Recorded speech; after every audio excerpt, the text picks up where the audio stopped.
the fundamental theorem of arithmetic, the second in the chapter. After the two division lemma, it is fundamental theorem of arithmetic. It states that every number can be represented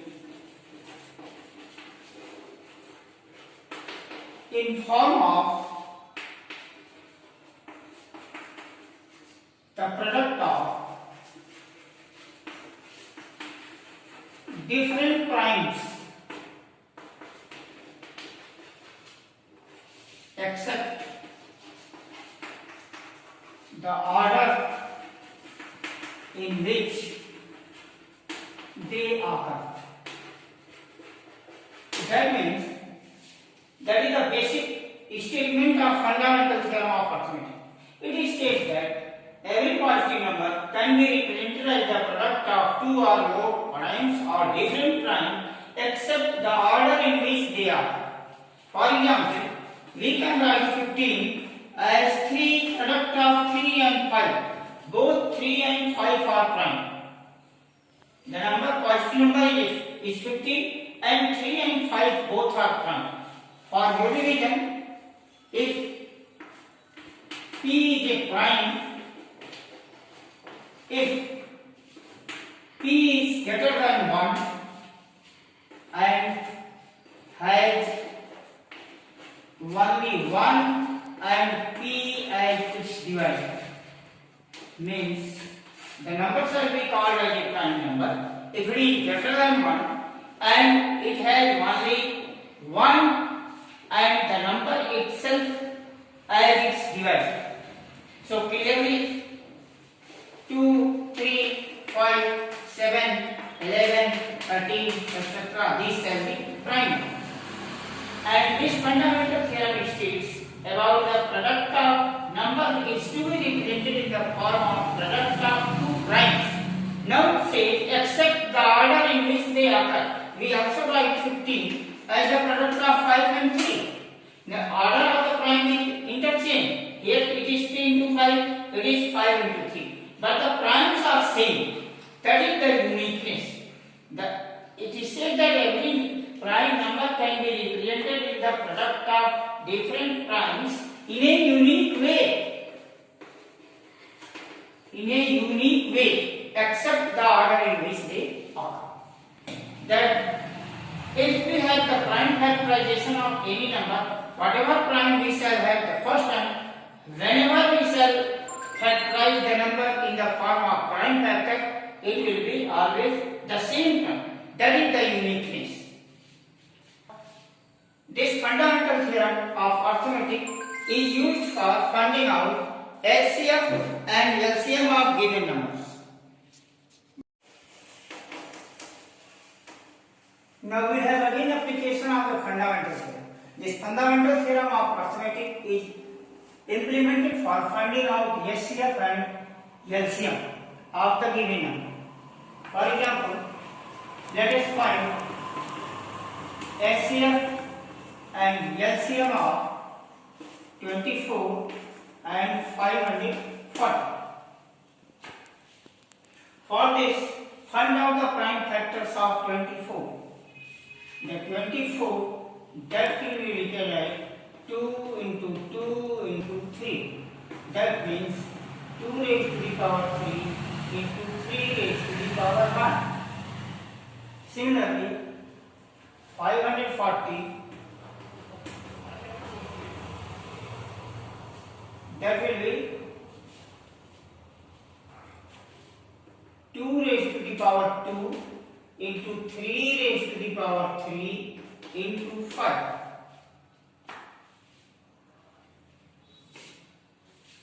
For LCM, that means using fundamental theorem, find out the prime factors of the number and represent the numbers in the form of prime factors in power notation.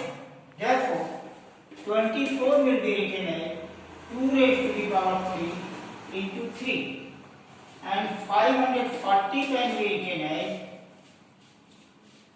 2 raised to the power 2 into 3 raised to the power 3 into 5. Now SCF of number. It is the product of the least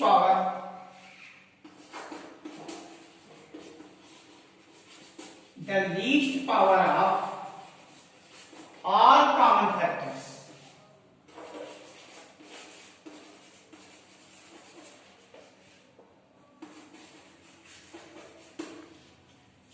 SCF is the product of the least power of all common factors. So for this finding out SCF, first represent the given two number in the prime factors in the form of power notation and write just as I have written. Then see 2 and 2. 2 is the common factor in both 24 and 540. 3 is also a common factor in both 24 and 540. 5 is not a common factor. So what is the least for SCF will be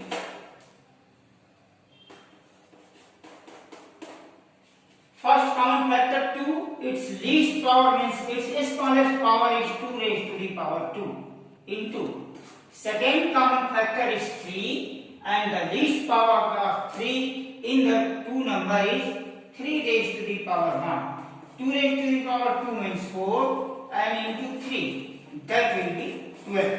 So that is the SCF of 24 and 540. Now LCM. The numbers shall be represented in the same prime factorization in power notation. First see what we call LCM. LCM is it is the product of the highest power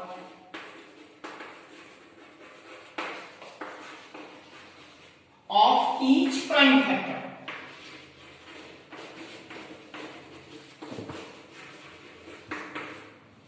See, in case of LCM was the product of the least power of only common factors, whereas LCM is the product of highest power of each common factor. Using this, we shall find out now LCM of 24 and 540. Therefore, LCM will be one factor is 2, whether it is common in both, but the highest power of first prime factor 2 is 2 raised to the power 3 into next factor is 3, its highest power in both is 3 raised to the power 3 and other prime factor is 5. It is not common, but LCM is the product of highest power of each prime factor. Therefore, we shall multiply the non-common factors by hence this LCM can be 2 raised to the power 3 means 8, 3 raised to the power 3 means 27 and multiplied by 5. So 8 into 5 40, 40 into 27 that means 0, 4 into 7 28 to 4 into 2 8 and 2 10. So that will be LCM of the number. So this is how we can find the SCF and LCM of two numbers using fundamental. Now this fundamental theorem is also used for whether a given number can be divided by another number or not. Say, for example, 6 raised to the power n. If 6 raised to the power n is divisible by 5 or not, using fundamental theorem, we can explain this.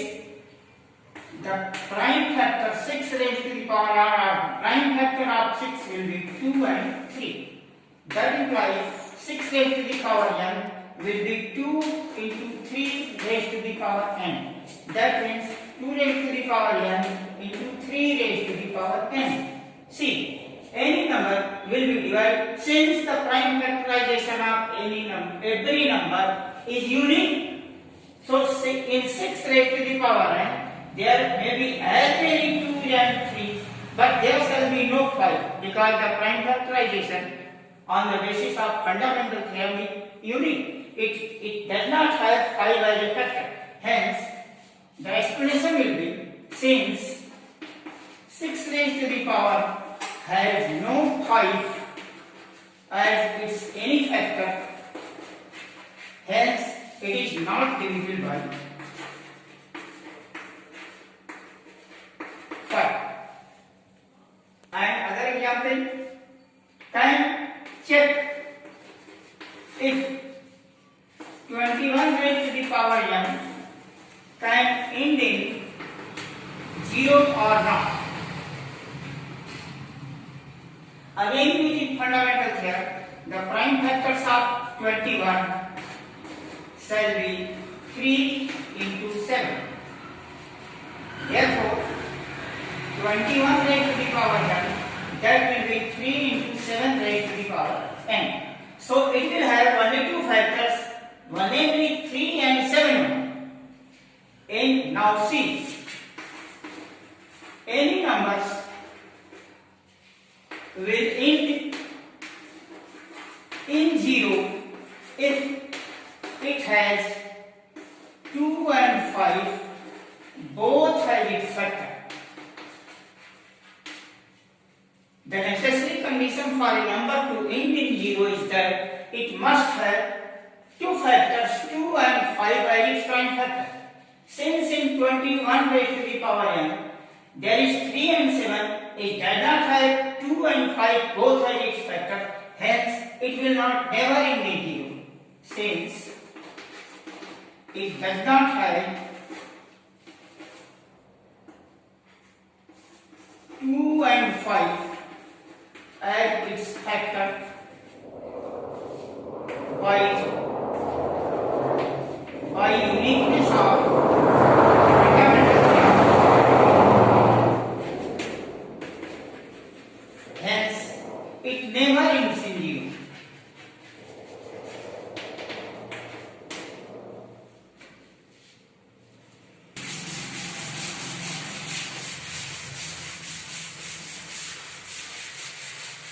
Group division lemma can be applied also for proving some important result.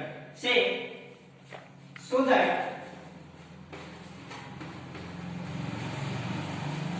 all positive integers are of the form 2q and r's are in the form 2q plus 1.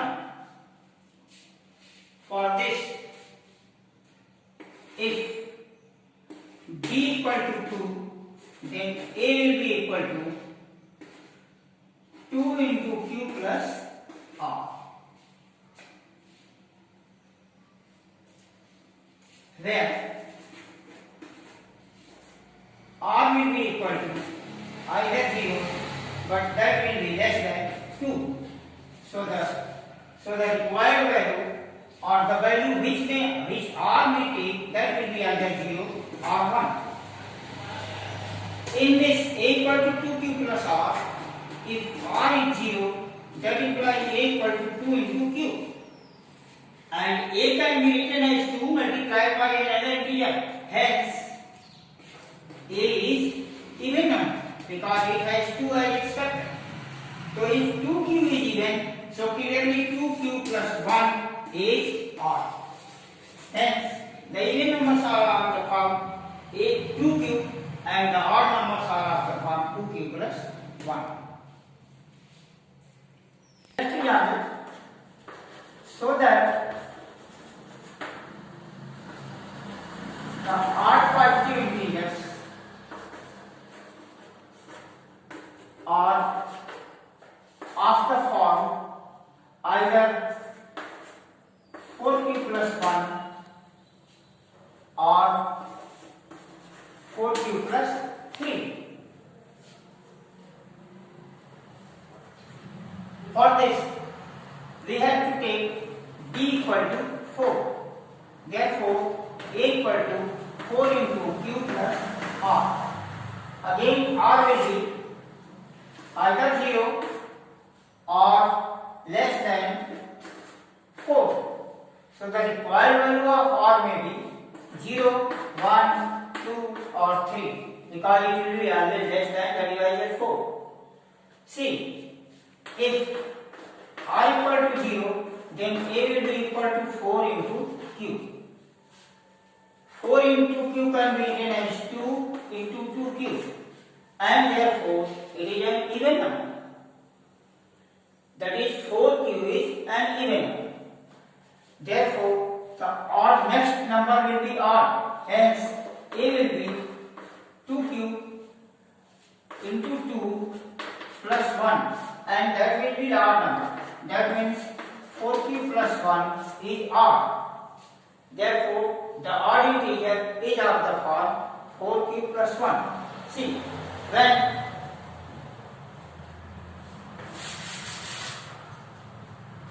r is equal to 1, a will be equal to 4q plus 1. So 4q plus 1 is necessarily an odd number.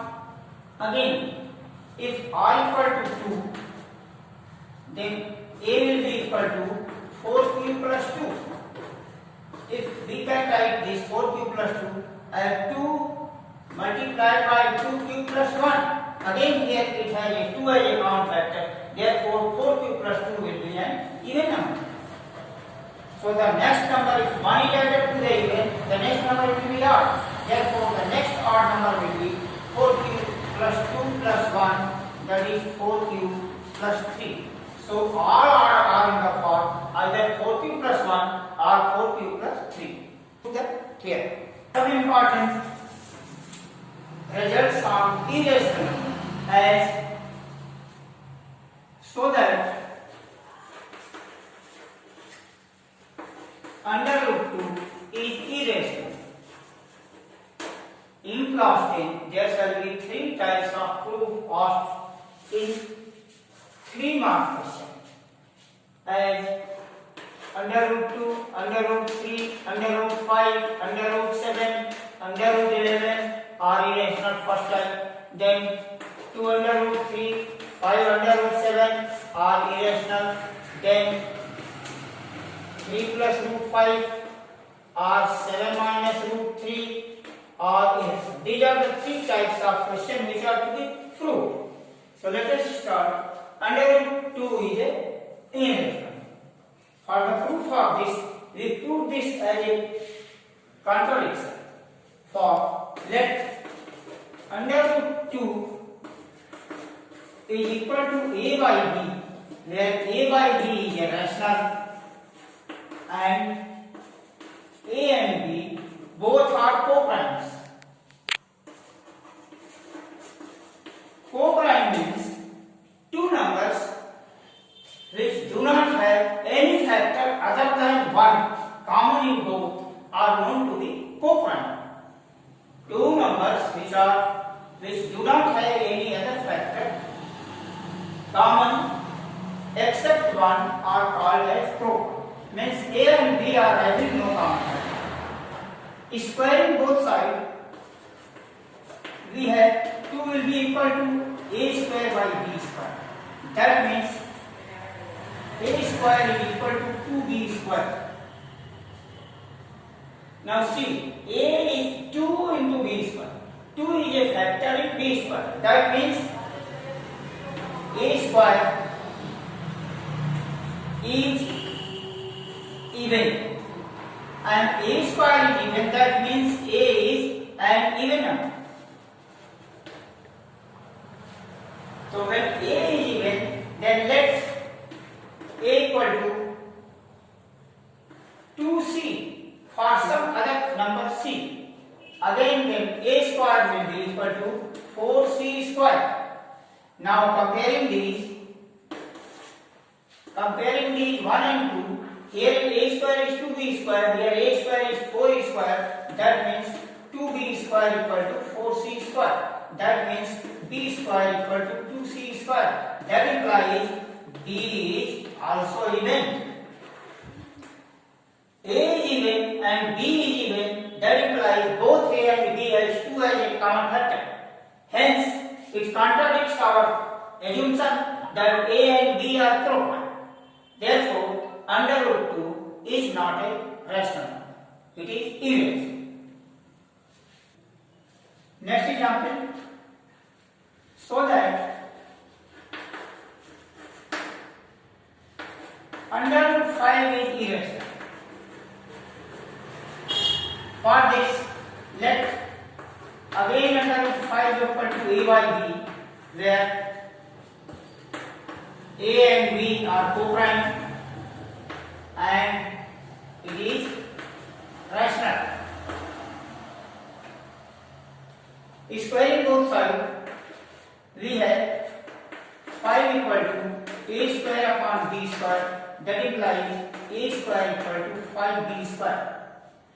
That means this implies A has 5 as its factor. So for this, let A will be 5 into C, where C is some other integer. Then squaring again, A square will be 25C square. Now again compare these two.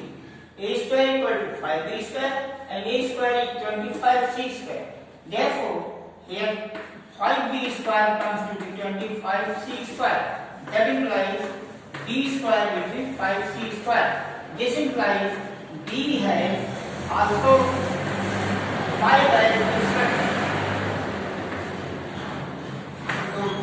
We have assumed that A and B are co-prime, there is no common factor, but we have proved that A and B both has 5 as a common factor, which contradicts our again assumption that under root 5A by B is an rational.